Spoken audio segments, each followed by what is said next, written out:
Friends, welcome to quick and easy. આજે friends recipe નથી પણ એક છે ઢોસા બેટર.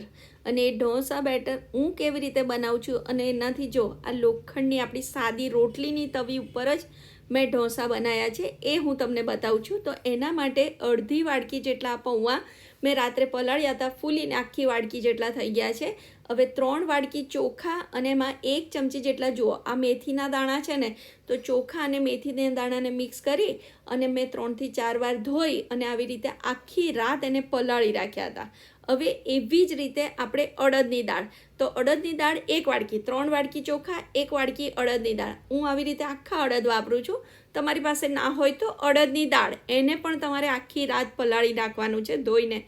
બસ આ રીતે બંને થઈ જાય એટલે સૌથી પહેલાં આપણે અડદની દાળ અને પૌવા એ બે મિક્સ કરી અને એની એકદમ ફાઇન પેસ્ટ કરવાની છે. અને થોડું દરદરું નથી પીસવાનું, અને એકદમ ફાઇન પેસ્ટ કરવાની છે. તો એકવાર થોડું ગ્રાઇન્ડ થઈ જાય ને પછી એમાં 2 ટેબલસ્પૂન જેટલું દહીં ઉમેરી દેજો. આ દહીં ખાટું નથી એટલે તમારું બેટર ખાટું નહીં થાય, પણ બહુ સરસ ફર્મેન્ટ થઈ જશે. જો આવું એકદમ સરસ ફાઇન પેસ્ટ કરી દેવાની અને એને તમારે કાઢી લેવાનું. હવે સેમ જારમાં, એ જ જારમાં તમારે એ કાઢી લઈ અને હવે જે ચોખાનું મિક્સર હતું કે ચોખા અને મેથીના દાણા, એમાં થોડુંક પાણી રાખવાનું, બાકીનું કાઢી લેવાનું અને એને પણ તમારે મિક્સરમાં નાખી અને એને પણ ગ્રાઇન્ડ કરી લેવાનું છે. પણ આને એકદમ ફાઇન પેસ્ટ નથી કરવાની, થોડુંક દરદરું, આમ સ્લાઇટલી અંદર તમે સહેજ દાણા કરચ ફીલ કરી શકો આવી રીતે. બસ હવે જો મારું બંને વસ્તુ પીસાઈ ગઈ છે, ચોખા અને અડદની દાળ, અને સાથે પેલા પૌવા પલાળેલા હતા એ બધું પીસાઈને રેડી થઈ ગયું છે.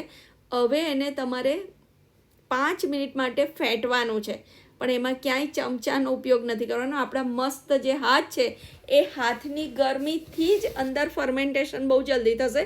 અને મેં બતાવ્યું એમ તમારે આંગળા આમ ખુલ્લા રાખી અને એને તમારે ફેંટી લેવાનું છે. બસ આવી રીતે 5 મિનિટ ફેંટી અને બધું સરખું કરી અને ઢાંકી અને એને 5 થી 6 કલાક સુધી રહેવા દો.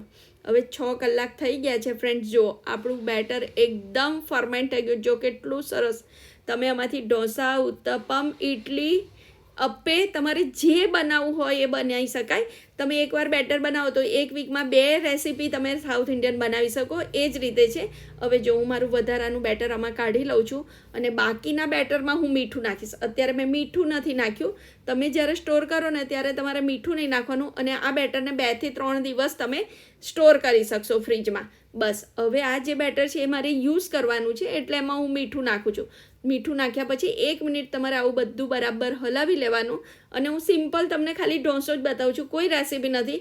આ મારી લોખંડની આપણી જે રોટલીની તવી હોય ને એને તમારે શું કરવાનું, સવારે એક ભાખરી તેલવાળી એના પર શેકી દેવાની, એટલે તમારી આ જે તવી છે ને એકદમ સરસ નોનસ્ટિક ગ્રીસ થઈ જશે.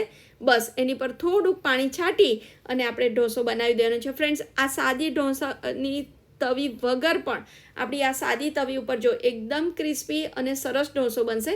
તો તમે આ રીતે બેટર ચોક્કસથી ટ્રાય કરજો. તમારું બેટર બહુ સરસ ફર્મેન્ટ થશે. ઇવન તમે એ જ બેટરમાંથી આપણા જે ગુજરાતી ઈદડા પણ બનાવી શકશો. તો તમે રેસીપી ચોક્કસથી ટ્રાય કરજો. તમારા ફ્રેન્ડ સાથે શેર કરજો. Thank you.